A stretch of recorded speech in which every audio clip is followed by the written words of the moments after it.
Muy buenas noches, cofrades. Hoy, bienvenidos por última vez en esta temporada a Cofradías en 7 Televisión. Hoy vamos a cerrar esta temporada que empezábamos a mediados de septiembre, empezando este nuevo programa en esta cadena, introduciendo la actualidad semanal aquí en 7 Televisión Málaga. Hoy vamos a hacer un largo recorrido a lo largo de este programa para ir viendo todo lo que ha ido ocurriendo en este año 2019 y 2020, este curso cofrade.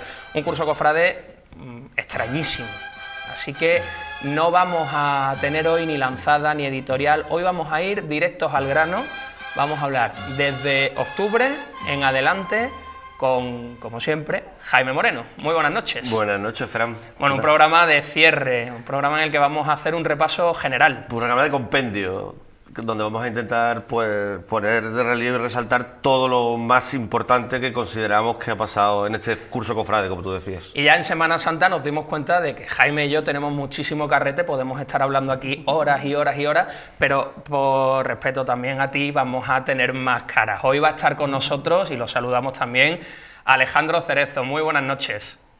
Buenas noches, Jaime, Fran. Bueno, un placer tenerte con nosotros en este último programa y poder hablar pues de lo que más nos gusta, de lo que vivimos en nuestro día a día, que son las cofradías. Si quieres, por empezar, Alejandro, y vamos empezando ya después con algunos bloques, una valoración muy cortita de este curso cofrade, sobre todo la parte final. ¿Cómo lo has vivido? Bueno, con la intensidad y la tranquilidad que da que las redes sociales y los avances tecnológicos sirven para hacer el bien, ¿no? De alguna manera, por lo menos la vida cultural como hermanos de base, ¿no?, de nuestras hermandades, pues se ha podido llevar en buena parte gracias a las nuevas tecnologías. Y hombre, eso quieras que no es un consuelo, ¿no? Cuando uno está encerrado en su casa y está uno ausente y falto, mejor dicho, ¿no?, de lo que uno tiene, pues la verdad es que eso da mucha alegría. Y esta progresiva vuelta a la normalidad, pues casi con más prudencia que en la época de confinamiento, porque cuando hay miedo y cuando hay prohibiciones escritas, pues es mucho más fácil que se mantenga el orden, ¿no? Lo complicado es cuando ya, bueno, está abierta la veda, entonces tenemos que poner todo de nuestra parte. Ya dependemos de los demás. Yo no te voy a negar que cuando en la rueda de prensa que dieron el consejero de Presidencia y el consejero de Salud, Aguirre dijo, a partir del lunes son los alcaldes de las ciudades los que van a poder permitir o no que haya procesiones, a mí se me puso un nudo en el estómago porque digo, aquí va a faltar poco para que el primer cofrade vaya pidiendo ya permiso. Sí, va a ser complicado y lo que es peor, el efecto de comparación va a ser terrible, ¿no? Aquí han dejado, allí no han dejado, en fin, bueno, vamos a ver por dónde sale el invento, ¿no? Vamos a ver. Pues vamos a empezar, Jaime, vamos a empezar en este primer bloque, ¿con qué? Pues vamos a empezar con la imaginería religiosa, con nuestras imágenes veneradas, nuestras imágenes expuestas al culto. ¿Imágenes que serán veneradas? Imágenes que serán veneradas.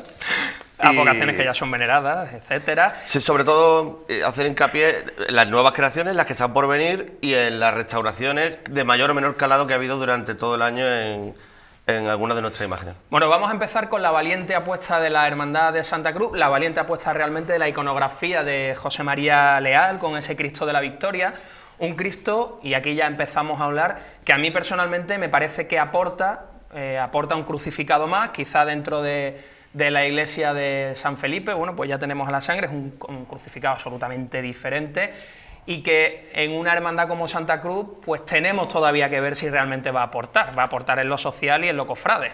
Desde luego, el cambio de imagen ya ha aportado, y de filosofía. La hermandad ha transmutado en otra idea diferente a la que tenía de origen y partida desde su fundación, y ha apostado por la ejecución de un crucificado pues en ese estilo, digamos, barroco, hiperrealista que se está haciendo últimamente, y con ciertos toques simbólicos. No sé, Alejandro, ¿qué impresión te causó el Cristo de la Victoria?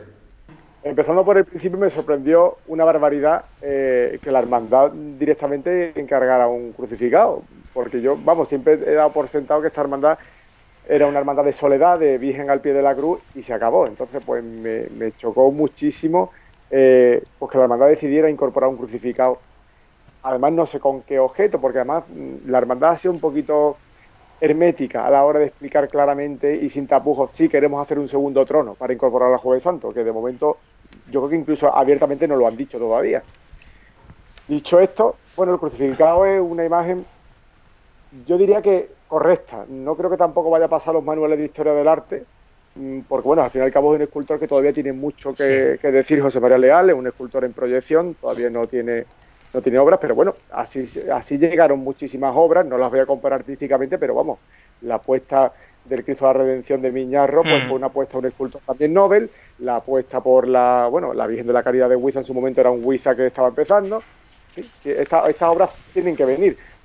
Yo la imagen la veo correcta, una imagen, estoy de acuerdo con Jaime en que es un poco hiperrealista, pero bueno, también creo que se agarra mucho a los Cristos clásicos sevillanos, actualizados, ¿no? De hecho, creo recordar que el hermano mayor nos hablaba aquí de la similitud con el Cristo de la Clemencia. Nos habló con la intención.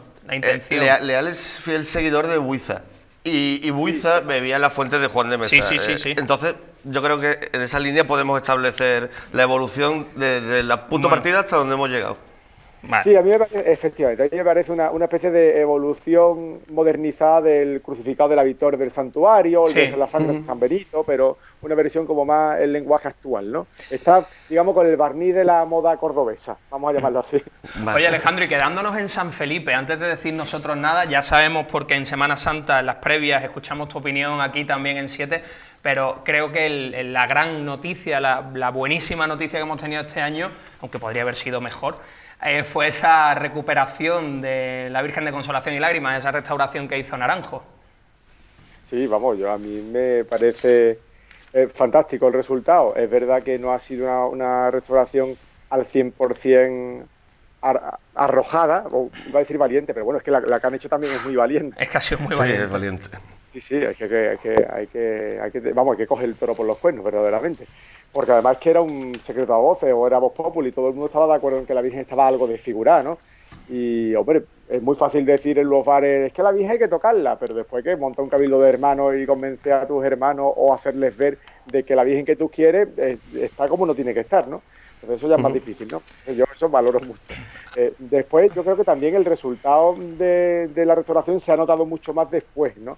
Cuando la Virgen se ha podido ver vestida, entre comillas, vestida de consolación y lágrimas. En cuanto a la Virgen ha tenido su ropa habitual y su arreglo habitual, yo creo que se ha notado mucho más el buen resultado de la restauración y yo creo que de momento es un inteligente puente entre la Virgen que hemos dejado y a la que creo que gradualmente habrá que ir volviendo poquito a poco al ritmo que marque, bueno, pues sobre todo sus fieles y su hermandad, ¿no? Yo por ejemplo, que no tengo especial devoción a la imagen, pues no me temblaría la mano en devolverla como estaba, pero comprendo que es un impacto y eso tiene su tiempo de cocción. Me parece, Alejandro, que hay dos claves importantes. Una de ellas es esa restauración puente, como tú la has denominado, porque la transición es más amable de esta manera, y otra, el camino que ha empezado a recorrer la imagen a partir de la restauración y su readaptación al conjunto de la Hermandad de la Sangre, a su trono cuando la podamos ver en su trono, y entonces creo que todavía le queda un desarrollo y una evolución para terminar de verla. Sí, a mí lo de la restauración me recordó un poco, fue forzado, pero el caso de Ánimas de Ciego fue parecido, porque la restauración no se pudo terminar en un año, pero es que le vino muy bien al final, porque el cambio fue tan radical que vino incluso bien ese año que salió a medio restaurar, viendo sin querer, pero vino bien porque sirvió para ir asumiendo el nuevo aspecto que iba a tener el Cristo puesto. Yo creo que igual. Vamos a hablar en torno a la figura de Naranjo también de otras restauraciones entre comillas menores, como pueden ser la del Santo Traslado, como haya podido ser también la de la Virgen de las Penas, quizá la del Traslado un poquito más profunda, la de las Penas fue prácticamente como va a ser la de la Reina de los Cielos, un retoque mínimo. Limpieza, efectivamente, pero tenemos ahí a Naranjo, un restaurador que cada vez está teniendo más fuerza en Málaga. Hablábamos aquí incluso con él, Alejandro, de la importancia o del punto de inflexión que supuso sacar de aquel atolladero a la Cofradía del Rocío, con aquel momento en el que el señor, el Nazareno de los Pasos, estaba prácticamente... De la enfermedad de don Manuel Carmona, no... ¿Cómo valoras tú esta puesta en valor, por fin, de Naranjo como restaurador? Bueno, yo creo que está donde se merece. El caso del Nazareno de los Pasos, además, ha dado muestras de sus dos valías. La valía profesional, porque el resultado del señor, bueno, pues fue óptimo y en tiempo récord, y también su valía profesional y personal, porque es un mundo en el que, quieras que no, los egos pesan bastante. Entonces, bueno, no es fácil ver cómo una cofradía, vamos a decir entre comillas, confía en ti en la crisis porque necesita un autor que está al lado, a la vuelta de la esquina, y lo necesita para allá, no porque haya confiado en ti al comienzo de los tiempos, ¿no? Entonces, despojarse de ese ego y ver y demostrarle a esa hermandad y a todas, ¿no? No va por el Rocío, va por todas las hermandades, que un restaurador está al servicio de las hermandades, da mucho de su nivel profesional.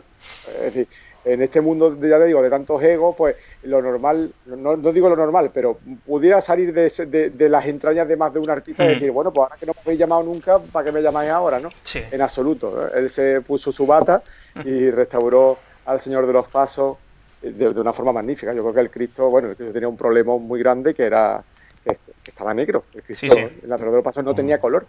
No tenía color, y además que encima estaba presentado el culto con unas luces demasiado agresivas que ya es que no tenía ni ojos. Yo recuerdo el Nazareno de los Pasos de ir a la San Lázaro y de verlo y decir, pero si es que no tiene ni color de ojos, entre el color tan oscuro que tiene y la luz tan agresiva que siempre tenía en su capilla, y ahora pues se le ven los matices, ¿no? Entonces yo creo que sí, que hemos salido ganando gracias a eso. Y bueno, Naranjo ya empezó a coronarse con la casi imposible restauración de la Virgen de la Encarnación hace bastantes años. También. Una Virgen que estaba destrozada y que emergió. Lo que pasa es que no estaba todavía tan de moda, ni era una Virgen tan conocida. Y esto es uno de las muchas demostraciones. La Virgen del Rosario de Churriana, otra de las grandes recuperaciones que ha hecho Francisco Naranjo, ¿no? Entonces, bueno, está donde tiene que estar, y yo creo que todavía incluso le queda recorrido para demostrar su valía. Yo creo que todo eso que has dicho, bueno, sobre todo yo creo que la del Nazareno de los Pasos fue clave, porque a partir de ahí sí que han llovido trabajos y de un calado importante. Hemos hablado de la Consolación, otras menores como pueden ser Las Penas o la Reina de los Cielos, que próximamente se restaurará. Sí. Pero, ¿qué te ha parecido a ti la intervención en el Santo Traslado, que ha levantado cierta polémica? Bueno, a mí me parece bien, me parece iba a decir restitución, sí, una restitución del honor de la imagen del Cristo. Yo creo que la intervención que hizo Israel, con todo mi respeto, fue desafortunada, pero no creo que por culpa de Israel, sino porque se entregó una imagen que requería otro tipo de cuidados a una persona que no hace ese tipo de cuidados, no por incapacidad. Israel ha demostrado también que sabe recuperar el lustre a las imágenes, como el caso de la Virgen de la Paz de la Trinidad, una Virgen que estaba destinada a ser deshecha. Y bueno, ha sacado petróleo y tenemos una Virgen de Gloria recuperada, que tenía muy poquito arreglo, muy modificada. La tenemos ahí en la Trinidad gracias al talento de Israel Cornejo. Sin embargo, creo que en el caso del Santo Traslado, pues hubo una incorrecta adaptación del Cristo al grupo, cuando es un Cristo con unas connotaciones, bueno, no lo descubrimos a nadie, de que tiene sus ciertos errores anatómicos, que no le hace peor, porque es un Cristo muy curioso, muy inspirado en las imágenes de los Moras, de la escuela granadina. De hecho, tiene ese juego de mechones que tiene las imágenes de Torcuato Ruiz del Peral, de José de Mora, el Cristo del Silencio, el de la Alhambra de Granada. O sea, un Cristo muy interesante, que su gracia estaba en la policromía, y vamos a decir descuidada, ¿no? Aplicada al estilo Palmaburgo, digamos, a brocha, como si fuera un cuadro, y ese barniz que tenía sevillano de muñequilla, yo creo que eso le perjudicaba muchísimo y sacaba a la luz demasiados errores. Entonces yo creo que Francisco Naranjo le ha dado una vuelta atrás y lo ha hecho más, lo acerca mucho más al alma granadina que tiene ese Cristo, ¿no? A mi juicio, personal. Ha puesto de relieve la figura de un imaginero como restaurador, y tenemos el caso aquí de dos leves restauraciones que se van a ejecutar. Una del Señor del Rescate, que la va a ejecutar Carrasquilla, y otra de la Virgen del Amparo, que la ejecutará Bernal. ¿Alguna observación sobre estas dos propuestas o estas dos intenciones? Sí, bueno, pues mira, sobre el Rescate, vamos a ver qué pasa. El Rescate es un Cristo que se ha restaurado muy recientemente, y la verdad es que el resultado pues no ha acabado de ser muy convincente. En tanto que, vuelvo a decir lo mismo, es muy importante que las hermandades sepan qué imágenes tienen. Y que tú quieras una imagen no significa que no le veas defectos, Las imágenes que yo les tengo devoción, las de mi hermandad, ahí donde las ve, yo le veo defectos, porque se las veo desde el amor y desde y de observarlo continuamente, pues claro que le veo defectos. Entonces es muy importante conocerlos para ver por dónde no se puede resbalar a la hora de exponerlos al culto, no solo para vestirlas, sino también para restaurarlas, ¿no? Entonces, pues quizás restaurar quirúrgicamente una imagen de Castillo de las Truzzi de los años 60, pues quizás no sea una buena solución. Quizás hay que ser menos valiente y ser un poquito más eufemístico. Creo que Gutiérrez Carrasquilla puede hacer un buen trabajo ahí.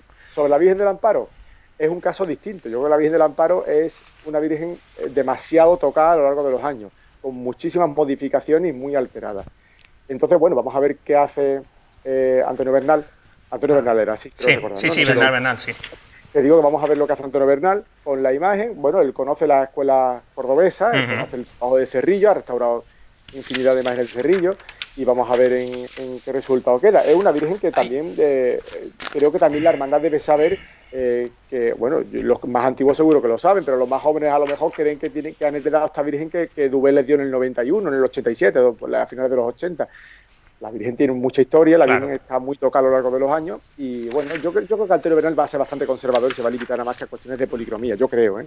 Bueno, pero bueno, vamos a ver qué nos exacto, ya veremos cómo encontramos. Y mira, hay un asunto, vamos a tocar, aunque vayamos ya mal de tiempo, porque hablamos mucho y tenemos muchas cosas que contar, pero hay dos elementos concretos que no queríamos dejar pasar en este primer bloque hablando de imaginería. Uno es la restauración, recomposición, si queremos llamarlo así, del Santísimo Cristo mutilado, que entendemos también que tendrá que cambiar su advocación una vez que vuelva de esa restauración por parte de Juan Manuel Miñarro, y luego la gran noticia que esperamos para finales de este año, para el mes de noviembre, que es la nueva imagen del Señor de Humildad y Paciencia. Estamos hablando, Alejandro, de dos revoluciones, una por la reposición al culto de una imagen absolutamente distinta a la que se llevaba viendo desde hace pues prácticamente 80 años, y por otro lado, pues el cambio de un titular. No estamos hablando de cosas menores. Para nada. Y yo creo que son dos cambios de garantía. El Cristo mutilado es un crucificado precioso, sensacional. Además que tiene una unción, es una imagen muy para rezar. Y que su disposición incorrecta, de acuerdo con el Evangelio, hacía que muchos, entre los que me incluyo, nos diera cierto reparo rezarle, pero no porque no tuviera piernas, sino por lo que simboliza esa cofradía. Esa cofradía pues se fundó en su momento como una, digamos, un brazo cofrade del franquismo, esa es la realidad. Sí, sí. Y este ayornamiento, esta puesta al día que han tenido en las últimas décadas, con muy buen criterio, que la han convertido por una hermandad de culto interno que hace las cosas muy bien además, su Via Crucis del Viernes Santo, una hermandad que cuida mucho el culto, la incorporación de la Dolorosa. Es que, Alejandro, nos vamos a encontrar, como hemos hablado Jaime y yo más de una vez aquí, con una hermandad, con dos titulares, con dos imágenes titulares, que prácticamente en Málaga tenemos una o dos hermandades que van a poder, entre comillas, y siempre hablando en esta jerga nuestra, le van a poder hacer sombras, que estamos hablando de dos titulares de grandísima categoría. Sí, sobre todo homogeneidad y tiempo de pasado, es decir. Total. Sí, que no hablamos de dos imágenes muy buenas de los años 70, estamos hablando de imágenes tremendamente buenas, de gran calidad. Principio del 18... Ahí va. Claro, es que el mutilado, es que lo que le pasaba no es que tenía que hacer cosas, tenía que quitar. Entonces, en el momento que el mutilado se está quitando de cosas, pues está creciendo, porque lo tiene todo, lo más difícil lo tiene, que es un crucificado fantástico sobre el que crecer. Y sin duda la restitución de las piernas pues va a hacer que crezca, tiene que hacerlo, vamos. Así que es una alegría. Sobre el Cristo de la Paciencia, bueno, es una garantía. Es decir, yo creo que la hermandad puede dormir tranquila, sabe que se va a encontrar con una grandísima escultura de Jesús sedente y la ciudad lo va a agradecer muchísimo. Así que es lo que pasa cuando se apuesta por escultores de nivel, ¿no? Que sabe uno que puede dormir tranquilo. Me refiero en el resultado. Después ya otra cuestión es que las imágenes lleguen a tiempo, que eso ya es otro costalito, y eso es muy de los artistas. Yo no quería entrar en eso, pero ya que lo pronuncias, efectivamente... Yo sí lo digo porque hay muchos escultores, y esto es un mensaje, hay muchos escultores que han tropezado en su carrera por eso. Entonces yo creo que desde el cariño a Ruiz Montes les recomendaría eso, que obras que están todavía en cartera y que están esperando en el sueño de los justos, el caso del Cristo del Perdón, del Señor de la Esperanza, es importante porque es que un talento de ese nivel hay que terminar de rematarlo con eso, con que las imágenes lleguen a sus plazos, ¿no? Yo tengo una recurrente discusión con un amigo que trabaja en artesanía cofrade y contraponemos un argumento. Él habla de algo indiscutible y es que la artesanía cofrade también es arte y el arte tiene que fluir cuando debe fluir, pero también es cierto que se firman contratos, que se firman calendarios de pago, etcétera. Entonces, efectivamente, creo que esto de los plazos, al final es el tratar a tu cliente, porque vamos a hablar en esos términos, tratar a tu cliente con respeto. Es que, bueno, es que tú dices la imaginería, el arte sacro, el periodismo, que ustedes practicáis también, es que hay veces que hay que escribir sin ganas. Y se escribe sin ganas, porque no hay más remedio, porque tienes que tener la columna lista, o tienes que tener el artículo listo, o el guión listo, y hay que hacerlo, ¿no? Porque uno come de eso.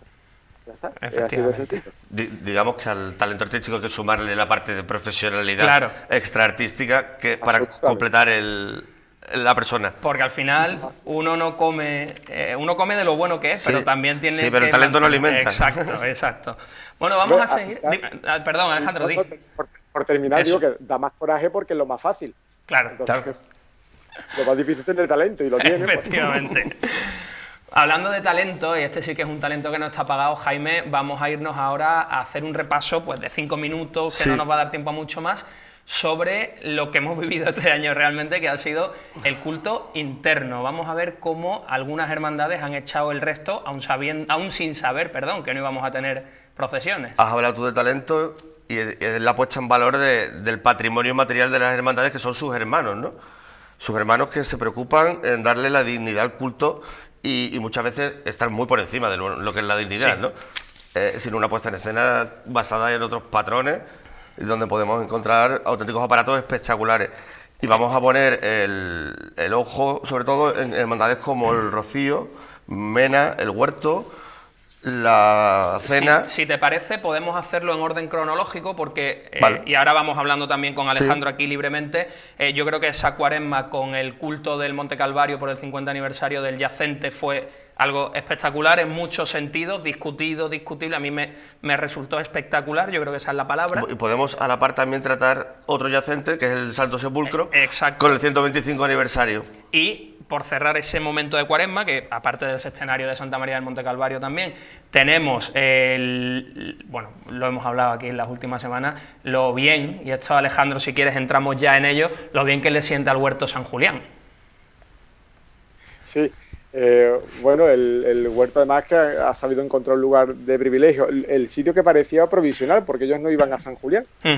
Iban ahí a Villeros, ¿no? Pero bueno, al final las circunstancias le aterrizaron en San Julián y bien está, ¿no? Yo creo que las imágenes están allí muy bien. Bueno, es que tienen una virtud.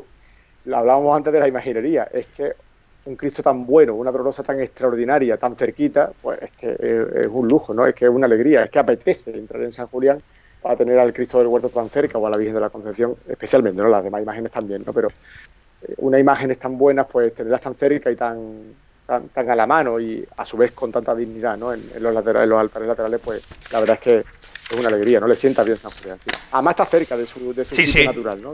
Eso es clave.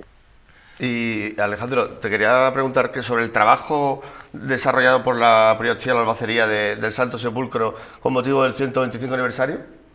¿Qué opinión te merece? Sí, a mí me pareció sensacional. Yo creo que la Cofradía del Sepulcro, creo que además dentro de su albacería hay una progresiva vuelta a ese puntito decimonónico modernista, finales del 19, comienzo del 20, que tan del Sepulcro ha sido, que tanto se apoyó a la hora de construir su patrimonio, y es como una especie como de vuelta a ese aspecto rancio, si lo quieres. Sí, pero rancio en el buen sentido de la palabra, efectivamente. Claro, absolutamente. Yo es que generalmente la palabra rancio no lo suelo usar en despectivo casi nada, pero bueno, en los altares menos, ¿no? Entonces yo creo que el Sepulcro además tiene una cosa fantástica, que una de las grandes, iba a decir jugadas, un poco coloquial, ¿no? Pero una de las grandes gestiones de los últimos años en la hermandad ha sido el cister, una cosa que al comienzo pues en algunos casos generó un poco de dudas, porque bueno, el Sepulcro, un culo de mal asiento, está en la Vitoria, están los mártires, pero yo creo que lo que aporta a la ciudad la apertura del cister, lo que le aporta al Sepulcro la disposición de la imagen en el cister, yo creo que eso es una victoria para el mundo cofrade de Málaga. Yo con el desarrollo de los cultos que hemos ido viendo, con la mano de Antonio, etcétera, casi que podríamos hablar de una sencillez genial, porque es todo en un espacio reducido, en un espacio en el que estamos todavía descubriendo muchas cosas y sobre todo esa cercanía a las dos imágenes, que en la que ahora es Capilla Sacramental de los Mártires nos costaba mucho por esa reja, etcétera. Y la verdad que hemos ganado mucho, como estabas diciendo, Alejandro. Por terminar en esta parte cultural, Jaime, tenemos que destacar los cultos más recientes, que son... Yo, sobre todo, aparte de destacar estos cultos, hacerme eco de la trayectoria que ya vienen arrastrando dos hermandades como la Congregación de Mena y el Rocío en sus montajes, ¿no? Creo que los aparatos que están exhibiendo, el cuidado al culto en todos los sentidos, la cera, las flores, toda la ornamentación que rodea las imágenes, es digno de elogio. Entonces también me gustaría escuchar la valoración de Alejandro en este sentido. Sí, el Rocío, desde luego de más años atrás, el Rocío es una de las que se puso al día muy pronto con el tema de que en los cultos había que currárselo un poco, y el Rocío una de las albacerías que más se está trabajando. Mena se ha incorporado un poquito más tarde, pero lo ha hecho con un aparato impresionante. Yo creo que todo lo que monta Mena tiene ese punto vaticano, si se quiere, gracias también a la calidad de todas las cosas que utiliza. Y, la capilla que es suntuosa, ¿no? Que tiene ese punto de mármol distante y frío que tanto le pega a Mena, pero es que además que todos los elementos que usa son buenos. Es que utiliza cartelerías buenas, utiliza paños buenos, utiliza paños de altares buenos, doseles en condiciones, las imágenes que son buenísimas. Entonces, eso ayuda muchísimo. Y que no se me olvide, aparte del montaje del Monte Calvario, el Monte Calvario sufrió en lo del yacente ese problema que tenemos que empezar a aprender los cofrades de que ya no se pueden dejar los altares a medio montar en la iglesia, porque en la iglesia abren, las cámaras de móvil vuelan y los altares a medio montar pues son un poco... traicioneros. Un juicio injusto de lo que después va a ser. Dicho esto, sí tengo que mencionar la magnífica urna que ha creado el Monte Calvario para el Vía Crucis de Antorcha, que creo que remata definitivamente ese conjunto y que le aporta muchísimo. A mi juicio le sobra la luz eléctrica, eso sí, pero la pieza es una maravilla. Absolutamente de acuerdo, además hablamos aquí de ello porque es una urna que le da toda la visibilidad y el protagonismo al Señor, donde el cristal lógicamente tiene mucha más presencia que otros elementos. Nosotros vamos a parar aquí, vamos a tomarnos un breve descanso. Vamos a seguir hablando de cofradías, lógicamente, pero vamos a escuchar la voz de Miguel Díaz, uno de nuestros seguidores más queridos por nosotros. Volvemos en un minutito. Muy buenas, cofrades. Antes de iniciar mi reflexión, me gustaría enviaros un saludo y un abrazo enorme a todos, básicamente por todo lo que hemos pasado.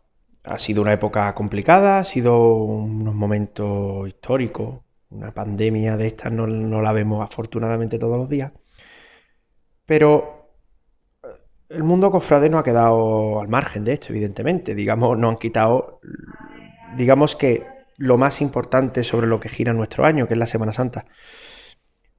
Pero quizá habría que buscar siempre el punto positivo a esto, el punto, si lo hay, o si lo hubiera. El punto positivo a todo lo que está pasando. Quizás el tema de que esto nos sirva un poco para frenar, ¿no? Un poco para encontrarnos a nosotros mismos, incluso para darle un poco de sentido a lo que estamos haciendo. Estamos viendo ahora cómo las hermandades están haciendo, incluso las que no lo hacían, están haciendo una labor social extraordinaria. Y quizás ese sea uno de las cosas más importantes que tiene la cofradía. Ser el punto de unión, ser el punto de cimentación de muchas familias, ya no solo de los hermanos de la propia cofradía, sino del entorno social de estas. Quizás esa sea la realidad de las cofradías y no tanta pompa y tanto boato, tanta salida extraordinaria, sino que lo extraordinario sea lo que se está haciendo ahora, lo que realmente deberíamos hacer todo el año y deberíamos hacer siempre, pero que por las circunstancias, que se nos ha venido todo encima. Pues nada, en este fin de curso cofrade os deseo a todos lo mejor y espero que evidentemente tengamos un año 21 mejor que este 20 que quedará para la historia como el año en el que nos robaron, ¿no? la Semana Santa. Un abrazo a todos.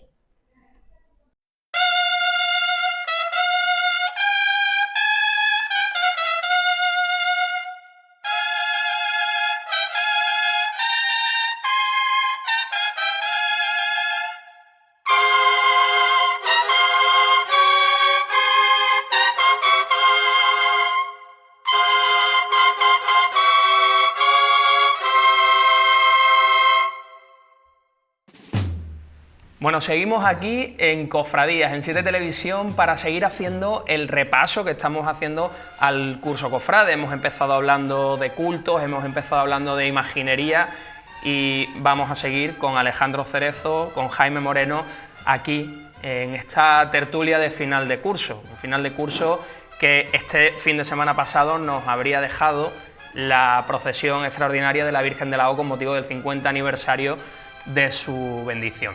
Bueno, Jaime, un fin de semana que hubiera tenido esa procesión, Virgen de Huiza, del año 70, también hemos tenido en este curso otro aniversario relacionado con este mismo escultor, este mismo curso, por no decir año. Con el que se abrió prácticamente el año en octubre, con el aniversario, el 325 aniversario de la Constitución de la Humildad. Y es verdad que se presentaba a priori un curso muy intenso en lo extraordinario, pero bueno, desgraciadamente las circunstancias han sido las que son, las que tenemos y con las que tenemos que vivir, y por lo tanto pues muchas cosas se van a quedar en el aire o a lo mejor no van a existir procesionalmente hablando, ¿no? Efectivamente. Empezando, el 5 de octubre teníamos aquella procesión del Señor de la Humildad. Con el que además tuvimos la suerte ya de de comentarla con Alejandro la semana siguiente. Exacto. Y bueno, un poquito pues más adelante tuvimos el Rosario Extraordinario de Trastos y Sola de Viñeros.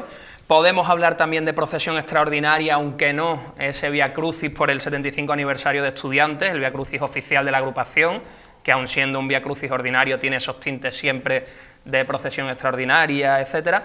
Y nos hemos quedado, Alejandro, sin las procesiones de, como hemos dicho, de la O y de azotes y columnas. Así es, han quedado las dos en San Juan, además, sí. Aunque bueno, se supone que la Virgen de la O se iba trasladada para la Casa Hermandad para salir en la procesión extraordinaria, pero sí se han quedado las dos a las puertas. Bueno, la Virgen de la O, que es una Virgen que bueno, Jaime lo podrá decir con más precisión, pero creo que llegaron juntas, ¿no? Con la Soledad de Viñero. Eran las dos, nos contó aquí Pepe Losada cómo vinieron las imágenes, ¿no? Sí. Con todo lujo de detalle.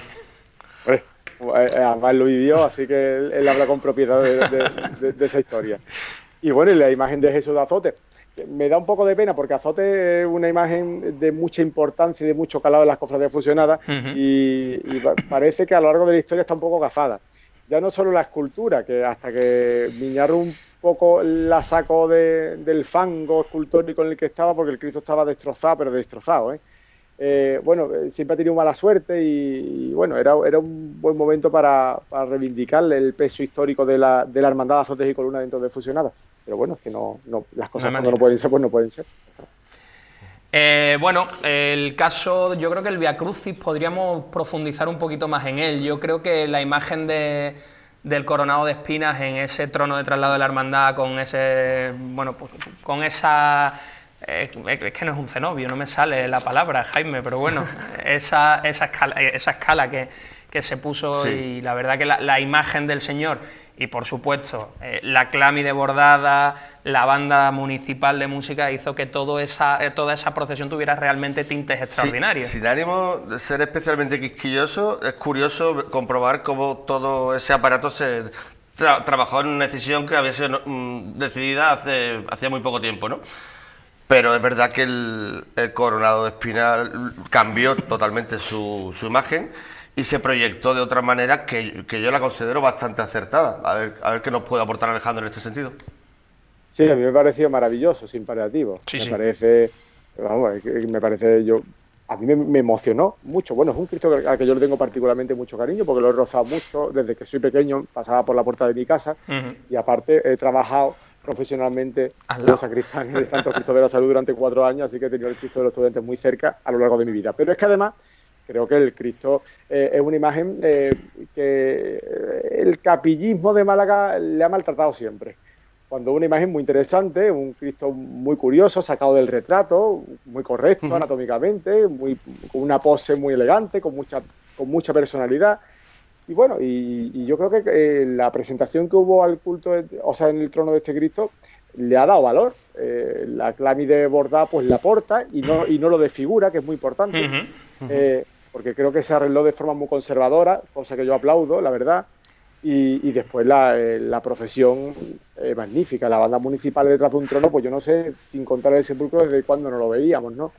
Y por no hablar del repertorio, que una vez más es un reflejo del que lleva el lunes santo. Que es ahí hay una persona que está haciendo mucho por la música en esa hermandad, que también está trabajando mucho en otra de las hermandades, la hermandad de la que tú también formas parte, que es en Dolores, que es Leonardo Cansino. Leo le ha dado la vuelta. Sé que no es solo cosa de él, pero para mí él es el exponente, o a lo mejor es una lucha solo suya, pero es que lo que ha hecho Leonardo el lunes santo, con ese cambio primero en el entorno de la música de la Virgen de Gracia y Esperanza, luego también con el cambio, con la inclusión de nuevas marchas, este año con la de Marbizón, etcétera, ese trabajo es que es algo que hemos visto de, no sé si hará ya 10 años, pero que le ha dado la vuelta absolutamente a la hermandad en la calle.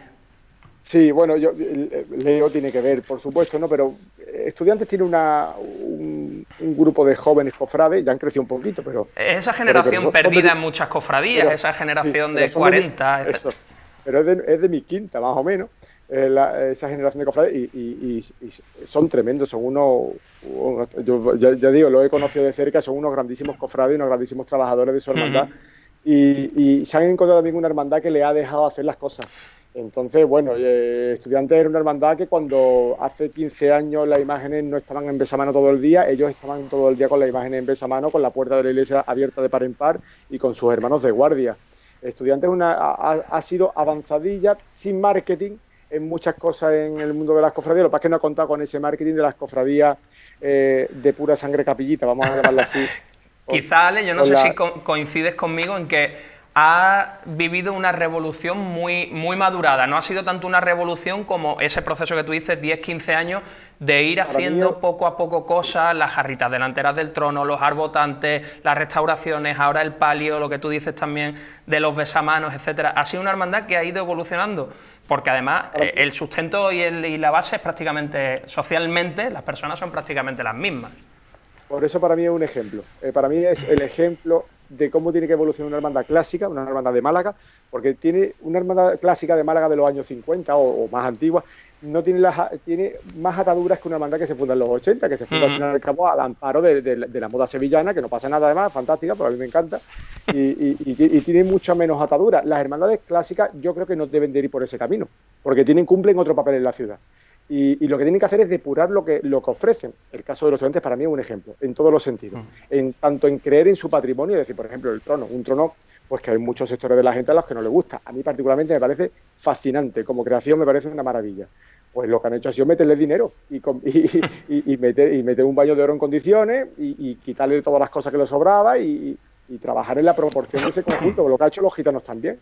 Es decir, que todo no puede ser un bombo. Es que quiere decir que cada hermandad cumple un papel en la ciudad y Estudiantes cumple uno muy determinado. Ahora, ¿qué tiene que hacer esa hermandad? Pues que en vez de tener 20 nazarenos que tengan 1000, en vez de tener un repertorio infame que lleve un repertorio musical en condiciones, que si las túnicas están chungas pues hay que cambiarlas, que hay que hacer unos enseres de cierta calidad, que la Virgen no puede llevar un tren de vela, bueno, pues todas esas cosas, todas esas mejorías sin perder la esencia de la hermandad. Y para mí es un ejemplo. Absolutamente. Y ya por terminar con Estudiantes, no hay que despistarse, poner en valor el arte contemporáneo como punto de partida en su presentación en las cuaresmas, ¿no? Este año a lo mejor son menos atrevidos que otros años, pero de todas maneras el cartel de Naranjo yo creo que ilustra perfectamente esa divinidad o esa aura de la que hablaba Alejandro cuando se refería iconográficamente al Cristo. Tiene su punto retratístico que lo capta perfectamente en el cartel y al mismo tiempo se rodea de eso simbólico y esa aura que desprende el Cristo que bueno, al final el resultado es una maravilla de cartel de Naranjo. Y por enganchar con el arte y con los carteles y con los aniversarios, pues el último cartel de Eugenio Chicano en el 50 aniversario del yacente del Monte Calvario. ¿Qué te parecen a ti estas dos incursiones? Alejandro. Bueno, el de Chicano, como siempre, maravilloso, porque todo lo que hacía Chicano y todo lo que tenemos de Chicano se puede coger a ciegas y abrazarlo sin tener que verlo. Eso para empezar, ¿no? Y que el último cartel haya sido de un Cristo difunto y con esa austeridad que tenía el cartel, es como un canto de cisne muy bonito, muy poético. Además, yo creo que el que se merece Chicano, ¿no? Ha quedado muy romántico ese final. Le hubiera faltado hacer, si no me equivoco, el del Carmen Doloroso, que iba a hacerlo este año también para Sevilla, pero sí, la obra póstuma ha sido efectivamente este cartel de Yacente. No deja de ser romántico, ¿no? Y el de Estudiante, pues, como todos los de Naranjo, una genialidad a nivel conceptual y a nivel estético. Aparte, en el caso de Estudiantes, yo siempre digo lo mismo. En este tipo de carteles, Estudiantes podrá equivocarse entiéndase que el cartel no te guste, que el cartel sea feo, pero siempre estará en mi equipo, ¿eh? Yo prevalezco el concepto al resultado. Yo quiero que Estudiantes siga apostando por los carteles modernos y si después hay 2 o 3 que no me gustan porque me parecen demasiado rupturistas, pues mi problema, pero yo prefiero que la hermandad apueste por eso, ¿no? Hay un cartel de Estudiantes que probablemente sea el menos comprendido, que es el de Oyarzábal.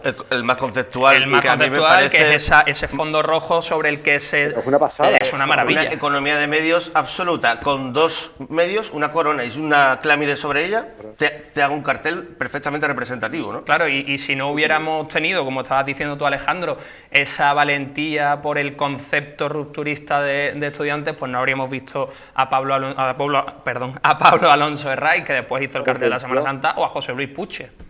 Claro, es decir, el caso de Oyarzábal, que es el más llamativo de todo, bueno, sí. Nosotros estamos para vivirlo en Valladolid, en Salamanca, o en Zamora, donde muchas veces cada año de vez en cuando sale algún cartel de ese tipo, nos daba un parraque, ¿no?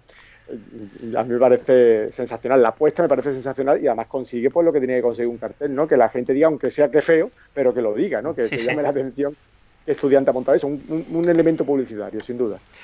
Bueno, enganchando con los aniversarios, que estábamos hablando del 75 de Estudiantes, tenemos también, hemos visto este año el del centenario de la Aspiración.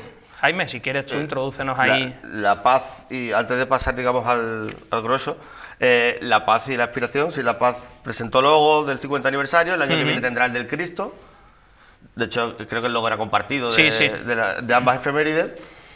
Y la Aspiración, que celebra el centenario el pasado 2 de mayo, hubiera tenido la función que estaba estipulada dentro del programa de actos del centenario para conmemorar esa fusión de las 2 devociones, una con origen en San Pedro y otra con origen en el convento de San Andrés. Luego lo que tendríamos, y aquí sí podemos profundizar un poquito más, es, como salía este lunes en Diario Sur, la entrevista a Pablo Atencia, el camino hacia el centenario, que era lo que hubiera empezado en estos meses antes de enero. ¿Cómo crees, Alejandro, que queda ese camino al centenario? Porque, lógicamente, entre comillas, se nos ha descafeinado, aunque como nos contó en su momento aquí Miguel Ángel Blanco, a quien le mandamos un fuerte abrazo y nos alegramos mucho de su recuperación. Bueno, lo que nos contaba Miguel Ángel es que el programa era absolutamente, desde un punto de vista positivo, megalómano. Sí, desbordante. Bueno, vamos a ver las circunstancias que obligan. Yo, como cofrade de base, tampoco le voy a exigir mucho a la agrupación. Lo digo por si sienten esa presión de que los cofrades que van a decir.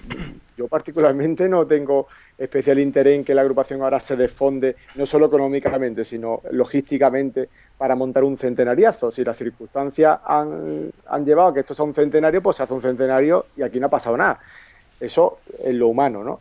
Después en los cofrades vamos a ver cómo se resuelven, porque claro, había muchos elementos que se tienen que decidir con tiempo, que afectan mucho a las hermandades, cabildos de hermanos para decidir si las imágenes van a procesiones o a exposiciones.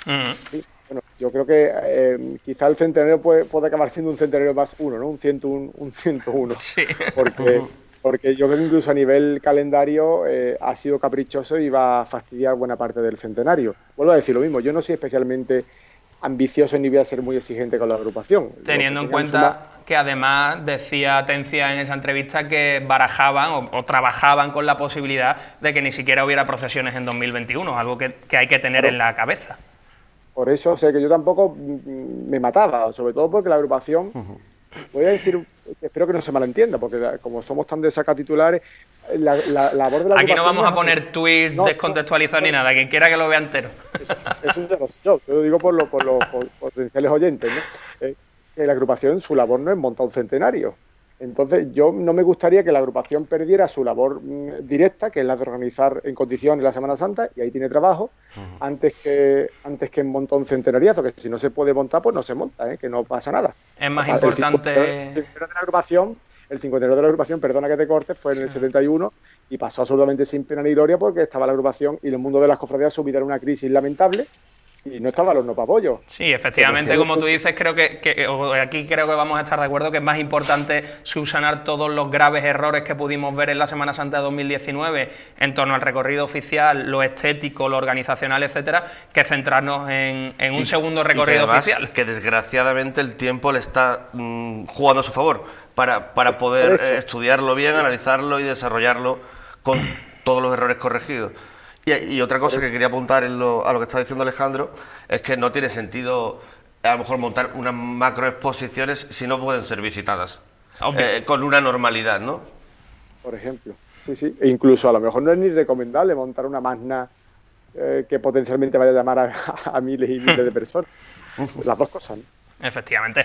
Bueno, vamos a pasar a la segunda parte de este bloque, que es el patrimonio arquitectónico, el patrimonio efectivamente eclesiástico, y vamos a empezar hablando por la recuperación al culto después de ese tiempo que estuvo cerrado. Hasta el mes de septiembre fue al final la Basílica de la Esperanza. Sí, más o menos. La primera idea era quizá abrir en junio, se fue retrasando. Fue justo antes de empezar la temporada. Y efectivamente fue, porque además fue el primer invitado, fueron los primeros invitados. Esa solución, hablaban de provisionalidad, pero ya parece que lleva toda la vida ese altar mayor en la Basílica de la Esperanza, una solución muy efectista y sobre todo muy efectiva. Esos elementos decorativos que a todas luces no son definitivos, pero que dan un carácter de solidez a lo provisional que tiene que la archicofradía donde agarrarse, desde luego, para presentarse con más dignidad de la que hasta entonces lo venía haciendo. El otro día, Alejandro, y ya enganchamos con tu opinión, volví a ver ese proyecto que salió de, creo que era Pablo Paniagua, para ampliar el compás entre la Casa Hermandad y la Basílica. Bueno, este trabajo, el inicial, del que estamos hablando, del altar mayor, ¿cómo lo valoras? ¿Cómo lo has visto? Bueno, a mí lo único miedo que me genera es que esto sea para 60 años más. Es lo único, porque la verdad es que está bien rematado, tiene ese punto bizantino, con los motivos quizás, a mi juicio, demasiado grandes, ¿no?, del fondo, pero es verdad que las imágenes están muy bien enmarcadas. Es más, las dos imágenes juntas, la verdad es que ya chillan bastante menos al resultado que tenían antes. Pero hay que añadir, perdón Alejandro, que también se estrechó la bocana del altar. Claro. Bien que se nota, y bien que se nota. Sobre todo, pero sirve para subrayar dos cosas. La primera, lo digo porque es que es un mundo muy celoso cuando se emergen críticas. Si se ha tocado esto, me imagino porque estábamos todos de acuerdo al final de que las imágenes no estaban dignamente puestas. Algo que hemos gritado algunos muchas veces y que nos han mirado con cara de querer asesinarnos cuando decíamos que no era de recibo, que el caso de la Virgen, del Nazareno también, pero que de la Virgen de la Esperanza, ¿no?, que una de los iconos de la ciudad estuviera puesta de aquella manera en esa especie de presbiterio de medio punto enorme con unas cortinas rojas, impresentable, absolutamente impresentable. Entonces, bueno, sin embargo, si se ha tocado esto es porque todo el mundo se ha dado cuenta de que aunque sea algo provisional y para salir del paso hay que tocarlo, porque es que verdaderamente es necesario. Parece una iglesia y eso es muy importante. No lo parecía una casa hermandad, parecía una sala y yo creo que ha recuperado un poco de unción, porque el presbiterio se ha llenado de dignidad, que yo creo que es muy importante para que una iglesia aporte. Una iglesia tiene que tener un presbiterio que se note que es un presbiterio. Claro. Yo no digo el lenguaje, el lenguaje puede ser el que uno quiera, puede ser una iglesia moderna que también puede tener su importancia, pero es que la iglesia era una cortinilla del fondo y un fondo blanco, y ahora sí se ve claramente cuál es el presbiterio y cuál es el sitio donde se celebra, donde está la imagen. Entonces, bueno, yo creo que sí, en ese sentido se ha ganado bastante. A mí yo lo que temo es que esto se prolongue más, porque ha quedado bien y yo creo que no sigue sin ser la solución. Creo que son dos imágenes estilísticamente antagónicas que deben ser separadas cuanto antes. Ya que la hermandad se pelee, si los quiere separarlas en altura, separarlas en disposición, donde quiera. Pero son imágenes que no deben estar juntas, creo, porque son antagónicas. al margen de que todos desearíamos ver la basílica rematada con un retablo, como tú bien has dicho, que los propios hermanos se apañen entre ellos y decidan cuál es la mejor de las soluciones. ¿Tú piensas, por ejemplo, que la decoración que se ha puesto en el altar mayor puede invadir un poco la nave y unificar aún más el templo? Bueno, la decoración, la iglesia se ha homogeneizado un poquito más, eso sí es verdad, pero bueno, es que una iglesia muy ecléctica, es que una iglesia que tiene de todo, tiene su punto de, subrayo que no es despectivo, tiene el punto de cortijo andaluz, que además en este caso es una valoración positiva, ¿eh? La Casa Hermandad es una de las más bonitas que tiene la hermandad de la ciudad, porque tiene ese punto de arquitectura popular andaluza, tipo la ermita del Rocío de Almonte, ese tipo de predominio del blanco. Pero después tiene ciertas partes, por ejemplo, la cúpula, que es sensacional, a mi juicio, ¿no?, de García Ibáñez, sí, que tiene ese punto goyesco, las vidrieras aprovechadas, que claro, son fantásticas, pero yo no sé si están contextualizadas ahí.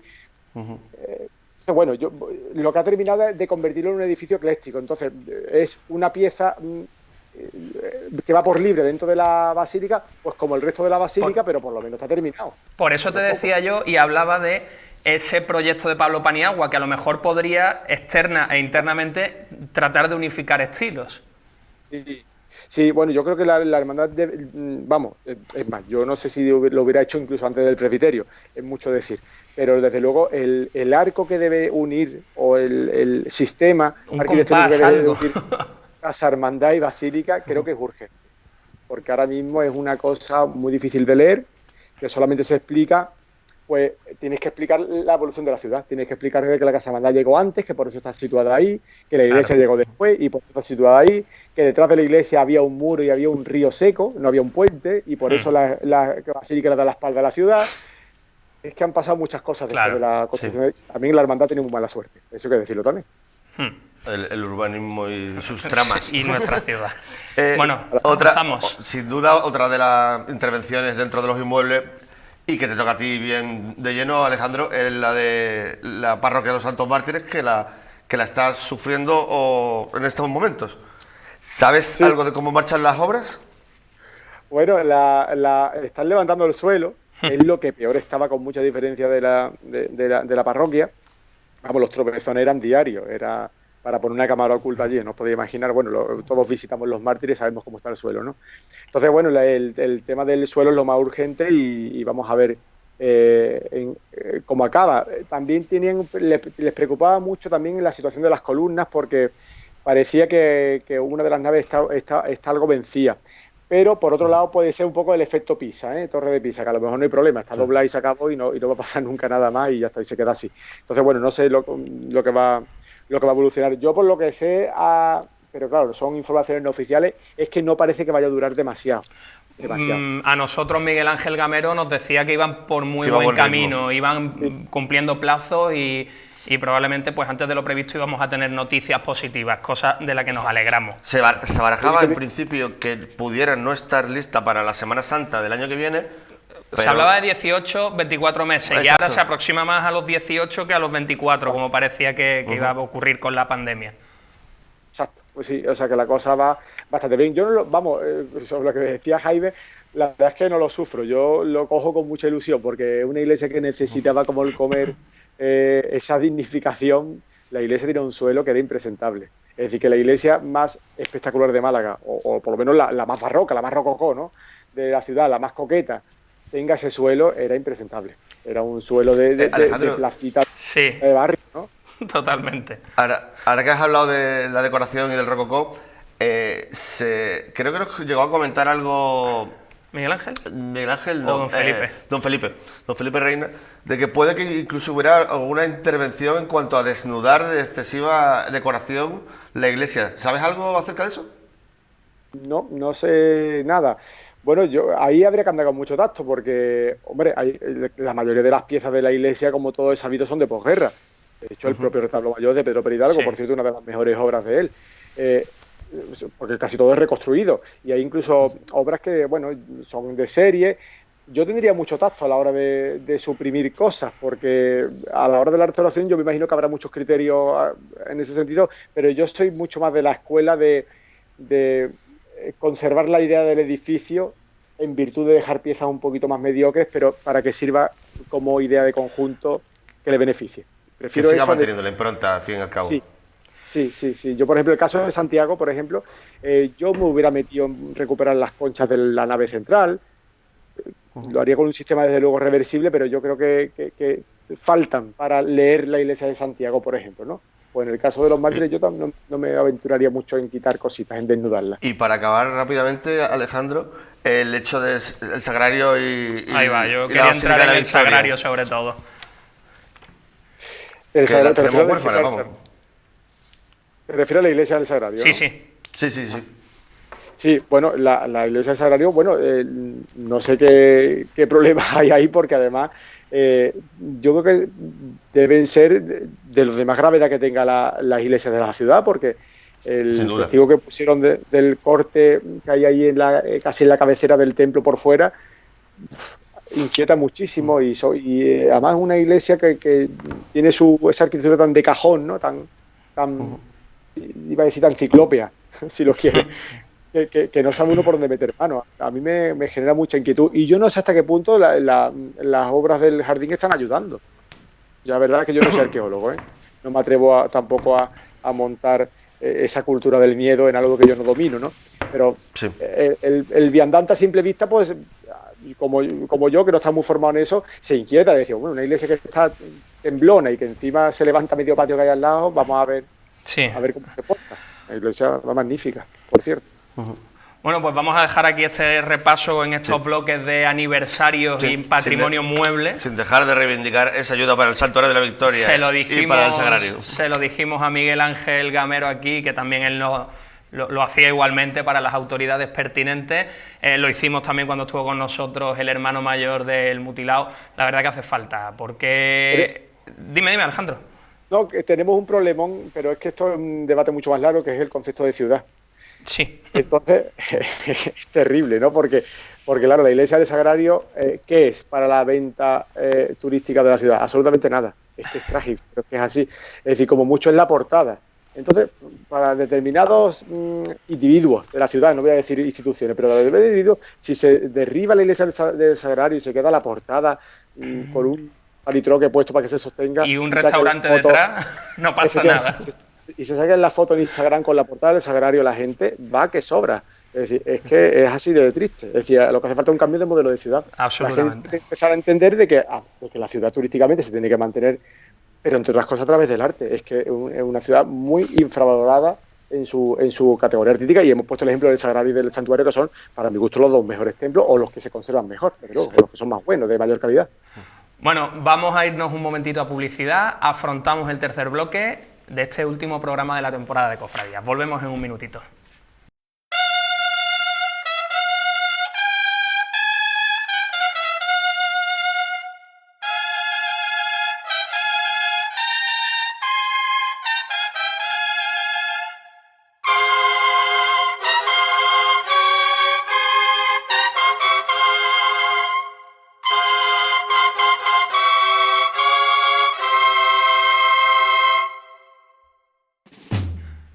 Pues aquí seguimos, vamos a empezar este tercer bloque, vamos a cerrar con él la temporada de Cofradías, seguimos aquí con Alejandro Cerezo, con Jaime Moreno, y vamos a empezar este tercer bloque con recuerdos que hicieron que el inicio de esta temporada se nos convirtiera en un año cofrade triste, un año cofrade en el que hemos perdido grandes figuras para la Semana Santa andaluza y nacional, también desde un punto de vista más local, pero sobre todo hemos perdido mucha personalidad y en otros ámbitos también figuras importantes del mundo del arte.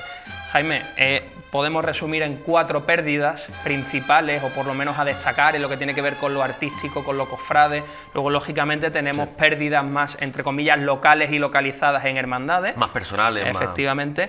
Hablamos de 4, que son Luis Álvarez Duarte y Antonio Joaquín Dube de Luque, en lo que tiene que ver con la imaginería procesional. Así es.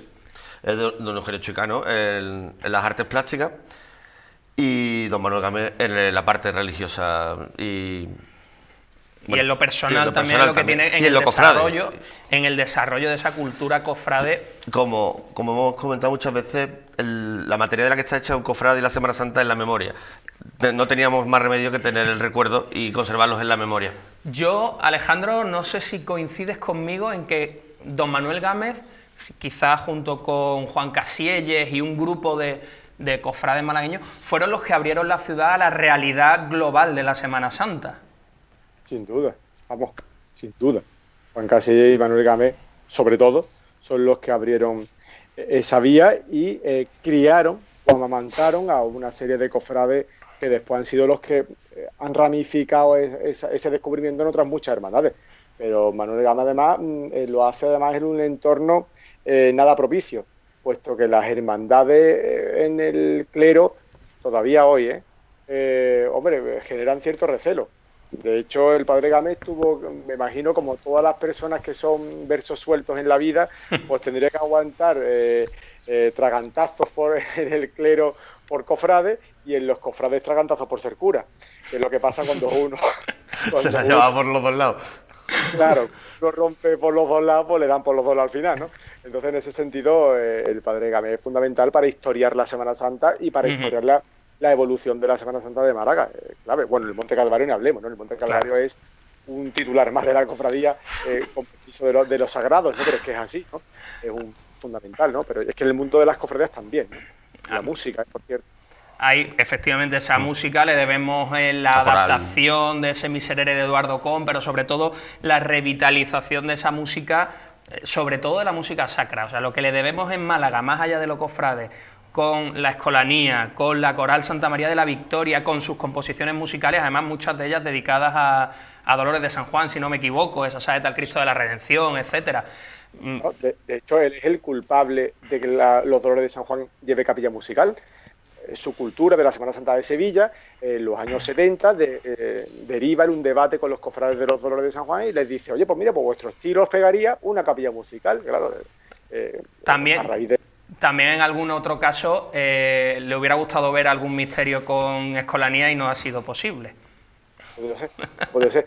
Bueno, incluso su labor musical ya fue premiada en vida porque le dieron la medalla de la ciudad a don Manuel, precisamente sobre todo por su impulso en la música, ¿no? En la cultura sacra de la ciudad. Vamos, yo creo que es un personaje fundamental para entender, insisto, lo que hoy somos. Y de personaje fundamental a dos fundamentales que son imagineros, al menos para la Semana Santa de Málaga y en un contexto histórico muy determinado, ¿no? Estamos hablando de los 70 hasta prácticamente el presente. Las dos figuras, la de Luis Álvarez Duarte y la de Antonio Joaquín Dubé de Luque, ¿qué opinión te merece su aportación, Alejandro? Bueno, enorme. Duarte y Dubé son dos artistas que, bueno, iba a decir que decía con Manuel Gámez que no se puede entender. Imagínense este mundo sin Dubé y sin Duarte.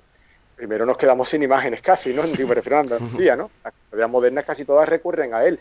En el caso de Duarte, yo lo valoro más como escultor, como artista, como rompedor, como creador de un nuevo estilo de Dolorosa que se sigue y que tiene un éxito espectacular, que es el caso de la Dolorosa, la reversión modernizada de las Vírgenes de Astorga, ¿no? Un poquito más profana si se quiere, que tienen un éxito arrollador y que bueno, yo creo que el caso de la Virgen de la Paloma, por ejemplo, aquí es uno de los más castizas, ¿no? Sí. Yo creo que Duarte destaca más como eso. Y Dubé, aunque es un escultor mediano, decente, sí tiene buenas obras algunas, pero bueno, es un escultor, yo creo que está algo por debajo de Álvarez Duarte, pero Dubé destaca como cofrade.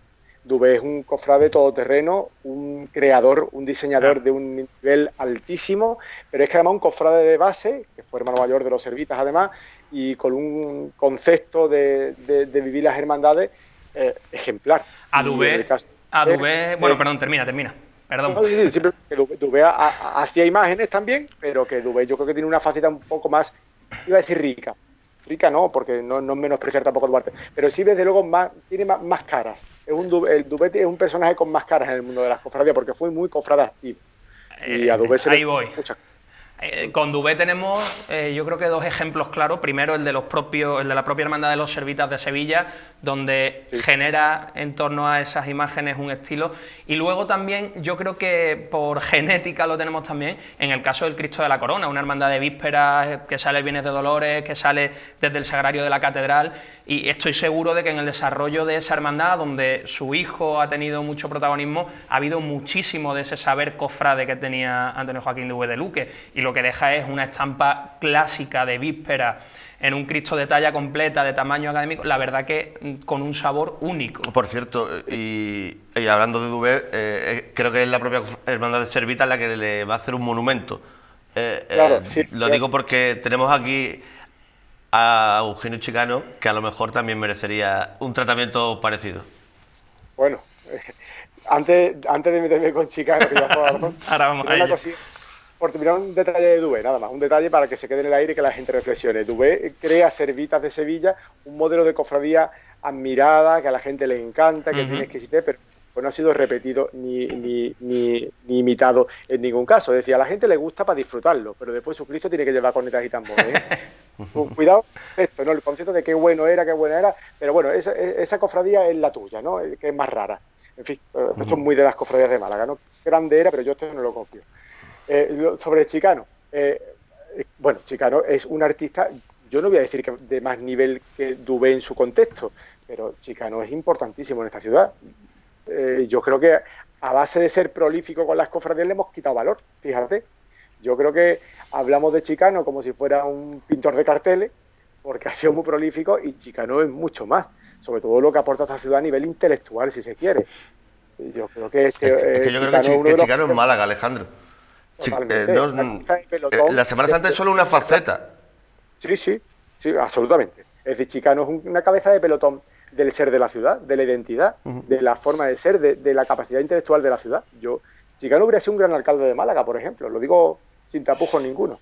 Es un gran promotor cultural.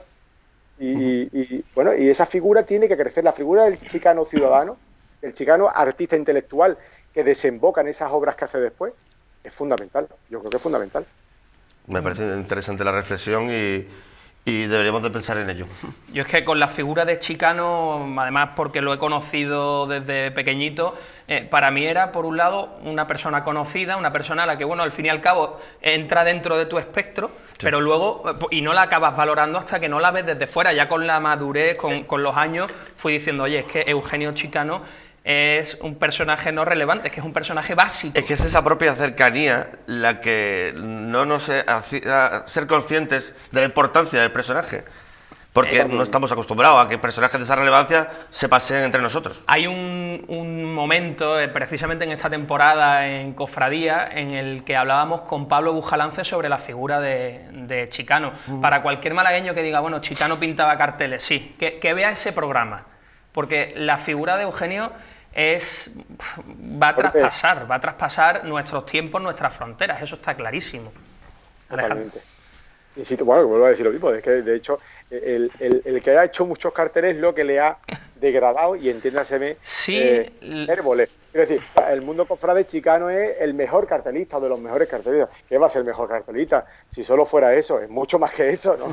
Es que es un señor que ha descendido al mundo de las cofradías para aportarnos calidad y darnos nivel, ¿no? Es como con los grandes poetas, es como el pregón de María Victoria Atencia o el pregón de Manolo Alcántara.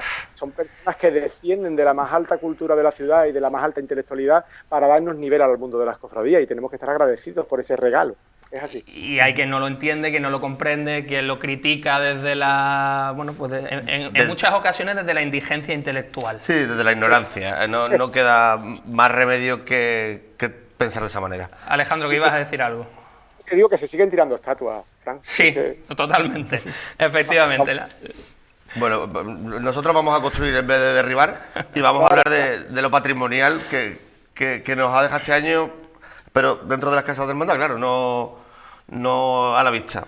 Hemos tenido, o íbamos a tener, algo que todavía yo creo que no ha sido publicado, no se ha visto la obra terminada, que era esa ampliación del trono del cautivo, un diseño de Salvador de los Reyes, que lo que venía era a tratar de darle un poquito de unidad, o darle un poco de conjunto a ese trono. Unificar ese esperpéntico basamento que se le añadió en los 80, que desvirtuaba una obra de Seco Velasco que no tenía más función que la de meter 2 varales más y más portadores al Cristo, y que, bueno, nos ha dejado esa inquietud de cómo habrá resuelto la papeleta. Yo no sé, Alejandro, si tú lo has visto o no has pasado de ver más que piezas sueltas como hemos podido ir viendo en algunos momentos. Yo no he tenido oportunidad de verlo. Tengo que decirlo que a mí la ampliación me genera mucho miedo y de hecho no me gusta la propuesta, porque creo que es trabajar sobre un error. Entonces, generalmente trabajar sobre un error no suele dar buenos resultados.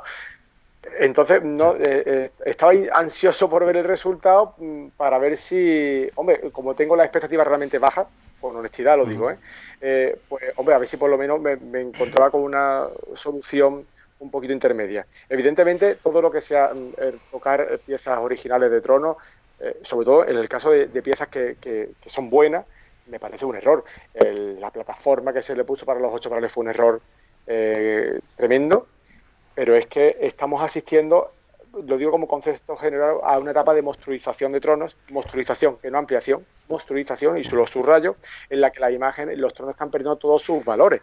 Le pasó al Rocío, le ha pasado en parte al Gran Perdón, a la Trinidad le ha pasado al cautivo. Son tronos que al final van a acabar desembocando, ya ha ocurrido con algunos, en la sustitución directamente, porque se ha dado cuenta de que esa reforma no ha funcionado, que no es lo que se quiere, y que al final pues acaba condenando tronos a la deformación más burda. Yo casi prefiero que eso se jubile. Y además, Alejandro, yo no sé si tú coincides conmigo que en algunos de los casos se están construyendo, se están ampliando estos tronos sobre una superficie muy poco estable, que es el decir que hoy tenemos 240 hombres de trono, pero de aquí a 10 años habrá que verlo, porque como en todo, aquí vamos camino de morir de éxito y hay que ser, por lo menos desde mi punto de vista, yo nunca me he tapado en esto, yo creo que estamos en un momento importantísimo, estamos en un momento que no vamos a volver a vivir en cuanto a la cantidad de gente que hay en torno a la Semana Santa, y que esto de un año para otro, sin enterarnos prácticamente, podemos pasar de tener 240 a tener 180 y a duras penas. Sí, yo estoy de acuerdo contigo. Es decir, un modelo, las hermandades tienen que ir por un modelo. Ahora está muy de moda decir la palabra sostenible, pero es que es así. Es que si las hermandades tienen que crecer, tienen que haber crecido por sus filas de nazarenos. ¿Por qué? Bueno, porque si en una etapa más buena hay 200 nazarenos más y en otra etapa más mala hay 150 menos, pues ya está. Pues lleva los nazarenos que lleva. Pero los tronos son fundamentales para transportarlos. Y si consigues crear un trono que se pueda llevar entre 150 personas, 180, pues debes de darte por contento, porque sabes que es muy difícil que te falten 150, 180 personas en una imagen de devoción. Claro, llevar los 250, es que 250 personas nos hemos acostumbrado, pero son muchas personas, ¿eh? Sí, 250 personas son muchas personas que no las llenan ni manifestaciones de partidos políticos, ¿eh?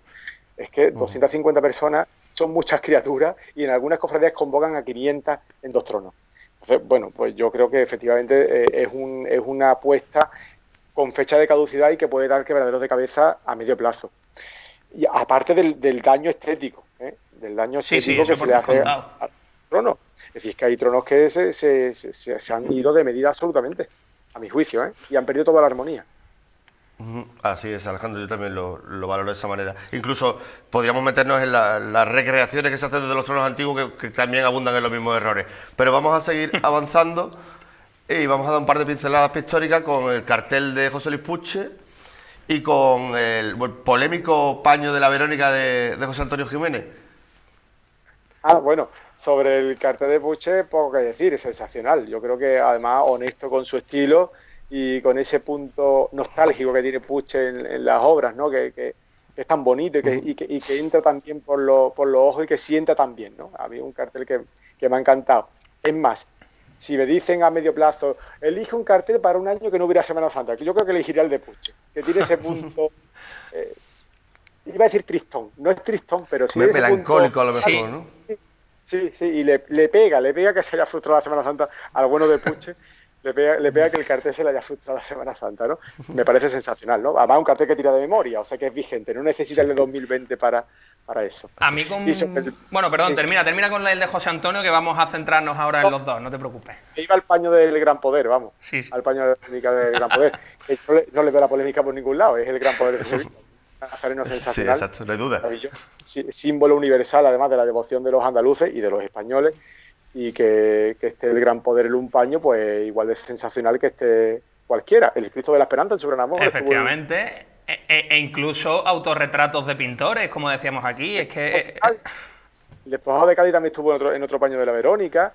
En fin, bueno, que a mí eso me parece perder el tiempo, ¿no? Eso es... alimentar polémicas baldías. Es trasponer el debate, ese debate político estúpido, estéril en el detalle que se lleva ahora tanto en las redes sociales, trasponerlo a las cofradías, así que es una pérdida. Pero, tú no ves, Alejandro, y yo creo que a lo mejor porque hemos crecido en esa juventud cofrade ya casi globalizada, que tanto te gusta ese concepto, Jaime, yo creo que ese debate que había en los años 2000, 2005, que ya empezaba a ser cansino, y del que yo he participado, por supuesto, ¿no crees que ese debate ya está más que superado y que solamente quedan algunas viejas glorias que pretenden reverdecerlo, sabe Dios por qué motivos? Oye, pues a lo mejor, yo qué sé, yo es que además, esto ya es una cosa muy personal, ¿no? Yo tengo unas convicciones andalucistas muy fuertes, entonces yo es que el gran poder lo considero mío. Quiero decir, el baratillo lo considero mío, las hermandades de Córdoba, yo es que como tengo ese concepto tan universal, yo cuando acudo a la Semana Santa esos días, que lo hago también, yo emigro, no que quiera lapidar puedo hacerlo, yo si me apetece parte a Granada, me voy a Granada un martes, ¿no? Martes Santo. La 92 no se construyó para quedarnos en casa. No, yo disfruto como mía, no, ni ejerzo de turista, ni miro eso con envidia, ni lo miro tampoco con superioridad. Yo voy a disfrutar de un sentimiento que comparto y la verdad es que, que el gran poder para dejarle un paño, pues me parece, una opción artística como otra más que además, en fin. Totalmente de acuerdo, Alejandro. No reconocerse en un icono como el gran poder es de un localismo de bastante podredumbre, vamos. Sí, ignorancia además. Y aquí sí, desde el punto de vista negativo, ¿no? La Virgen de Fátima es de Portugal. Claro. ¿Cuánta gente a la Virgen de Fátima? O a la Virgen de Lourdes, que es francesa. Pues ¿por qué no vamos a querer ¿sabes? En fin. Bueno. Por avanzar y seguir con el tema patrimonial. A mí hay un elemento, Jaime, que me ha parecido providencial que no se estrenará este año, que era el palio de Gracia y Esperanza. Me ha resultado providencial. Tuvimos con nosotros a Manuel Mendoza. Sí. Al poco tiempo salió esa noticia de que se iba a retrasar por un momento, bueno, pues por un acuerdo entre la hermandad y el taller. Y yo vivo con unas ganas muy intensas el poder ver esa obra, porque está en muy buenas manos, parte de un excelente diseño y va a ir a parar a un conjunto de esos que se ha ido engrandeciendo sin aumentar de tamaño. Y sin olvidar la personalidad que le aporta el actual palio al conjunto. Eso es. Entonces, a ver cómo puede resultar todo. ¿Cómo crees tú que va a resultar eso, Alejandro, ese palio de Mendoza para Gracia y Esperanza? Pues la firma de Manuel Mendoza es una garantía artística. Entonces, yo estoy convencido de que esto va a resultar bien. Manuel Mendoza tuvo en su taller una restauración un tanto delicada porque era un palio que era muy icónico en su momento. Ahora está un poquito más escondido, ¿no? Pero el palio de la Paloma era un palio que tenía mucha personalidad, tenía unos flecos gigantones, así que eran como de lámpara de matrimonio antiguo. No sé si recordáis los flecos que llevaba el palio de la Paloma, era una cosa enorme. Sí, lo recuerdo. Y le hizo una restauración un tanto delicadita porque era un palio que era muy icónico y resultó a las mil maravillas, y ahí está el palio de la Paloma. Yo creo que el taller de Manolo Mendoza y Salvador Aguilar están más que acostumbrados a lidiar con temas delicados, y este palio yo creo que va a ser un palio muy bueno y que la Virgen de Gracia y Esperanza cuando venga a aparecer de lejos va a ser el mismo palio de siempre, porque además el palio actual es un palio, bueno, ocurre con muchas piezas que tenemos en el mundo de las cofradías de Málaga, que son excepcionales en cuanto a diseño y conceptualización, y que después una ejecución de bajo coste propio de la época y que bueno, que lo que necesitan es pues que se restauren o que se les ponga en valor o que se recreen con los niveles de calidad que exige el mundo de las cofradías. Entonces el palio este es uno de ellos, un palio con un diseño, un efecto estupendo, y que lo que necesita es que estuviera bien bordado, ¿no? Y yo además un palio que Manuel Mendoza conoce de sobra porque ya lo restauró, el actual. Claro. O sea, que sabrá perfectamente adaptarse. Vamos a avanzar, Jaime, a los tres tronos, si te parece. Comentario general. Comentario rápido porque no tenemos mucho tiempo. Sobre los 3 proyectos con los que nos ha sorprendido esta cuaresma prácticamente, que ha sido, bueno, el de la sentencia ya fue presentado y está en avance, y luego tenemos el trono de crucifixión de Manuel Toledano y el Cristo del Amor de Fernando Porini. ¿Qué valoración nos hace, Alejandro, sobre estos 2 planteamientos? Lo más telegráfico posible. El de los 3, a mí el que más me entusiasma es el de la sentencia, con mucha diferencia. Creo que el de la sentencia es una apertura de una nueva vía, para ver qué pasa. De reconceptualización del trono malagueño, que puede salir bien. Puede salir bien y le puede solucionar papeleta a muchas hermandades que no saben qué hacer con sus tronos. Entonces, el de la sentencia, por ese lado, me parece sensacional. El de crucifixión, tengo muy serias dudas cómo se va a traspasar la madera. Muy serias dudas.